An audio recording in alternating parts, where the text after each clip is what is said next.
जी, मेरा नाम डॉक्टर अफ़ज़ाल बाजवा है और मैं plastic burn and reconstructive surgeon हूँ और मैं इस वक्त किंग एडवर्ड मेडिकल यूनिवर्सिटी के साथ काम करता हूँ।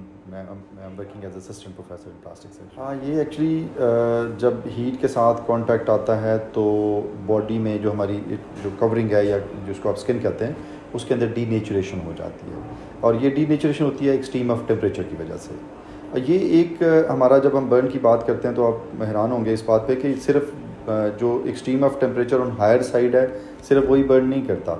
जो एक्सट्रीम लोअर टेम्परेचर है, आपने देखा होगा फ्रॉस्ट बाइट होती है, आपने सुना है कि जी ट्रेंच बाइट, फ्रॉस्ट बाइट, जब हमारे जो बिल्कुल कोल्ड एरियाज़ में लोग जाते हैं तो उस तरह के एक्सीडेंट्स वहाँ से भी होते हैं। अब ये सिर्फ हीट ही बर्न नहीं करती, एनी एक्सट्रीम ऑफ टेम्परेचर, चाहे बहुत लो हो चाहे बहुत हाई हो, तो स्किन डीनेचुरेशन हो जाती है। स्किन के अंदर जो प्रोटीन्स हैं वो ख़राब हो जाती हैं, जो सेल्स हैं वो डेड हो जाते हैं और उससे फिर नेक्रोसिस या एक डेथ का अमल स्टार्ट हो जाता है और वो फिर ultimately it turns to be loss of that organ और कुछ बॉडी का पार्ट लॉस हो जाता है या उस पर ज़ख़म हो जाता है। उसके लिए फिर हमें बहुत सारी रेमेडीज़ करनी पड़ती हैं उसको ठीक करने के लिए। जब हम नॉर्मली बात करते हैं तो घरों में चूँकि हम लाहौर में रहते हैं या अब समझ लें कि पंजाब की बात हम करते हैं तो इसमें ज़्यादातर आपको ज़रा हॉट बर्न्स ही मिलेंगे। जो कोल्ड बर्न्स हैं वो ज़रा हमारे इस एरिया में तो पॉसिबल नहीं होता, ना ही टेम्परेचर इतना होता है। तो जब हम एक्सीडेंट्स की या इंसिडेंट्स की बात करते हैं बर्न के, तो किचन एक्सीडेंट्स हैं या आपने देखा है कोई रेडिएटर खोला, पानी गर्म पड़ गया या इस तरह करके बेशुमार इश्यूज़ होते हैं जिनमें बर्न हो जाता है एरिया। अब जब बर्न हो जाता है तो उसकी जो फर्स्ट एड जो इमीडिएटली हमने करनी है वो हमने नॉर्मल टैप वाटर को यूज़ करते हुए उसको रिंस करना है, उसको वॉश करना है। अगर कोई सा जल गया है तो उसको हमारा जो घर वाला आम टूटी वाला पानी होता है जिसको हम पीने के लिए इस्तेमाल करते हैं और उसका टेम्परेचर ठंडा नहीं होना चाहिए, ना ठंडा हो ना गर्म हो, जो नॉर्मल हमारा रूम टेम्परेचर का जो वाटर है उसके नीचे हमें को 5 से 7 मिनट उसको रखना है ताकि वो जो हीट का प्रोसेस है, जो बर्निंग प्रोसेस स्टार्ट हुआ है वो एक तो नंबर 1 रुक जाए और दूसरा उसके अंदर जो हीट है वो कम हो जाए, वो निकल जाए। उससे हमारी जो डैमेज होता है बर्न का, जो फर्दर चल रहा होता है वो प्रोग्रेशन उसकी रुक जाती है। तो फ़ौरन जो इमरजेंसी मैनेजमेंट है वो हमारी पानी के अंदर उसको डिप करना, पानी के अंदर रखना है और वो रनिंग टैप वाटर है, that is the best thing. इसमें मैं एक चीज़ और ऐड करना चाहूँगा कि हमारे लोग कुछ बेसिक छोटी छोटी गलतियाँ कर जाते हैं।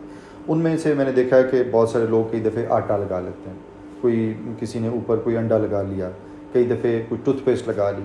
ऑफ कोर्स एक बर्निंग प्रोसेस है, जलन हो रही होती है और वो इस जलन को कम करने के लिए चीज़ें लगाते हैं। अब बर्न जो कि इटसेल्फ एक ऐसा एरिया था जिसके अंदर हीट की वजह से जर्म्स भी डेड हो गए हुए थे और स्किन भी डेड हो गई थी, नो डाउट, लेकिन उसके अंदर जब हम एक फॉरेन मटेरियल ऐसा लगा रहे हैं जो कि स्टरलाइज नहीं है, जैसे आटा है गूंदा और लगा दिया, पेस्ट है वो लगा दी, तो वो स्टरलाइज नहीं है, उससे जरासीम उसके अंदर इंट्रोड्यूस हो जाते हैं और एक ज़ख़म जो प्रॉपर्ली अगर आप नेचुरल कोर्स में देखें तो बेहतर तरीके से ठीक हो जाना था, अब उसके अंदर एक कॉम्प्लेक्स नेचर पैदा होगी, उसके अंदर जर्म्स आ गए, अब वो इन्फेक्शन भी हो जाएगी, वो वूंड भी है जी। फर्स्ट एड मैंने जिस तरह बताया कि सबसे पहले तो पानी के नीचे उसको रखना है, ठीक है जी।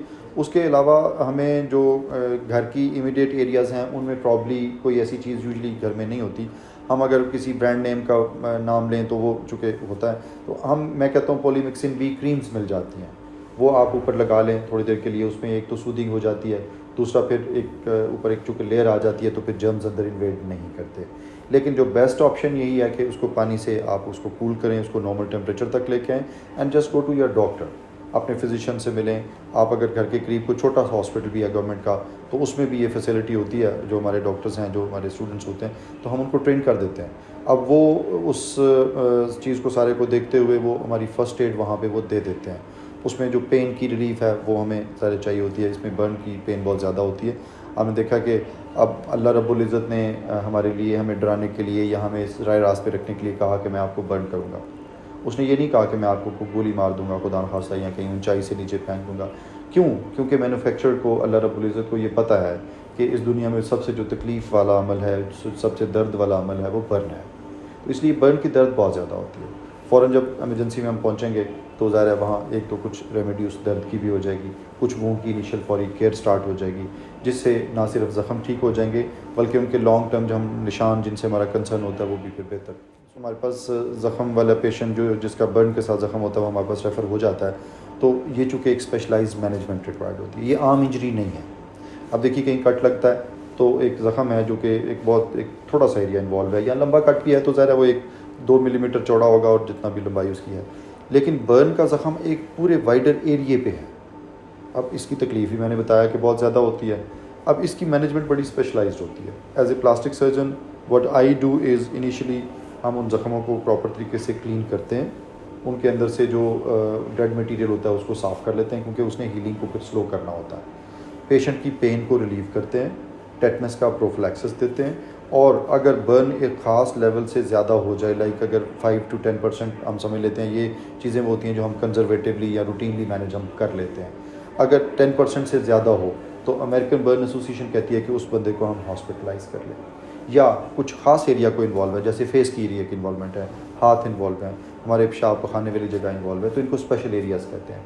इनकी अगर इन्वॉल्वमेंट है तो उनको भी दाखिल कर लिया जाए। कई दफ़े ऐसे होता है कि पेशेंट किसी एक बंद कमरे में, उसकी वो बर्निंग प्रोसेस हुआ, फायर हुई थी, तो उसने साथ में वो फ्यूम्स, वो जो उनकी वो धुआं था उनके मटीरियल से, वो साथ ही इनहेल करके सांस में भी ले गया। अब उसको इनहेलेशनल इंजरीज़ कहते हैं। चाहे बर्न बाहर थोड़ा सा है, लेकिन अगर उसके फेस के ऊपर निशान है और उसकी सांस में चेंजेस आ रही हैं, उसकी आवाज़ भारी हो रही है, तो ये एक साइन होता है जिससे पता लग जाता है कि ये इनहेलेशन इंजरी है। फिर पेशेंट से जब या उसके घर वालों से, लवाकिन से पूछते हैं, तो वो बताते हैं कि जी एक बंद कमरे में आग लगी हुई थी, फिर हमने खिड़की तोड़ के या दरवाज़ा तोड़ के उसको बाहर निकाला। तो ये वो लोग होते हैं जिनकी इनहेलेशन इंजरी हुई होती है, इनके लंग्स भी डैमेज हुए होते हैं। इनको फिर हम अपने ICU में रखते हैं, स्पेशल इनकी केयर होती है, और इनके साथ फिर हम ज़रा थोड़ा सा एक डिफरेंट वे में मैनेजमेंट का तरीका होता है ताकि वो फिर जल्दी रिकवर हो जाएँ। बाकी जहाँ तक ज़ख़म का ताल्लुक़ होता है, उसमें इनिशियल मैंने बताया जिस तरह सफाइयाँ करते हैं ज़ख़मों की, और उसके बाद कुछ ख़ास किस्म की पट्टियाँ होती हैं। बर्न का ज़ख़म जो होता है वो गहराई के हिसाब से हम उसको रैंक करते हैं, 1st डिग्री है, 2nd डिग्री है, 3rd डिग्री है, 4th डिग्री है।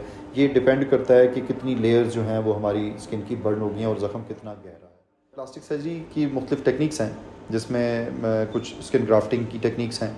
उसमें स्किन का कुछ हिस्सा कहीं और किसी जो हिस्से से जो जला ना हो वहाँ से हम ले लेते हैं, और कुछ तहें लेते हैं। ये नहीं कि सारी वहाँ से ले लें तो फिर पता लगे कि वहाँ पे ज़ख़म है, नहीं, ऐसा नहीं होता। कुछ तहें वहाँ से मशीन से हम ले लेते हैं और उनको फिर बर्न की उस जगह पे लगाते हैं, तो वहाँ स्किन वो जल जाती है, और जहाँ से हमने पहले से वो लिया होता है वो ज़ख़म खुद ब खुद ठीक हो जाता है। ये बिल्कुल इसकी एग्जांपल मैं अपने पेशेंट्स को ऐसे देता हूँ, जैसे हम, आपने सुना है वो पौधे की कलम लगाते हैं, वो एक छोटा सा पीस उसका लेके लगाते हैं, जहाँ लगाते हैं वहाँ पूरा पौधा बन जाता है, और जिस पौधे का वो हम हिस्सा लेते हैं उसको फ़र्क भी नहीं पड़ता। इसी तरह हम किसी बॉडी के हिस्से से वो स्किन ले लेते हैं। फिर जो एक और तरह की सर्जरी है जिसको हम फ्लैप सर्जरी कहते हैं, उसमें हम नीचे साथ गोश्त भी और खून की नाली भी साथ लेके आते हैं। ये ज़्यादातर हमें जो बिजली के बर्न होते हैं, इलेक्ट्रिकल बर्न्स, उनमें ज़रूरत पड़ जाती है। उसमें हम हिस्से को साफ़ करते हैं, उस जो डेड पार्ट होता है उसको निकालते हैं, और फिर कहीं से गोश्त लेके एज ए फ्लैप उस हिस्से को हम बना देते हैं। ये टेक्निक्स हैं, और इसमें अभी कुछ हमारे पास मॉडर्न हीलिंग डिवाइसेस भी हैं। जैसे मैंने स्टेम सेल्स पे काफ़ी काम किया है, अमेरिका में एमोरी यूनिवर्सिटी में भी कुछ देर मेरा टाइम गुजरा, फिर कनाडा में मैंने कुछ देर काम किया। तो उसमें अब दुनिया का फ्यूचर यही है कि हम बॉडी से ही स्टेम सेल्स निकालते हैं, उनको कुछ थोड़ा सा ट्रेन करते हैं, और उनको बर्न की हीलिंग के लिए हम इस्तेमाल करते हैं। अभी रिसेंटली 3 दिन पहले मैंने जापान में अपना एक लेक्चर दिया, जिसमें ओकायामा यूनिवर्सिटी में मैं पढ़ाने गया हुआ था, और उसमें ये था कि जो बर्न के बाद या हमारी बॉडी के ऊपर अगर कोई इन्फेक्शन हो जाती है या कोई चोट लग जाती है, तो आपने देखा है वो हिस्से में पिगमेंटेशन आ जाती है, स्किन काली हो जाती है, क्योंकि हम एशियन की स्किन थोड़ी सी इस तरह से प्रोन है।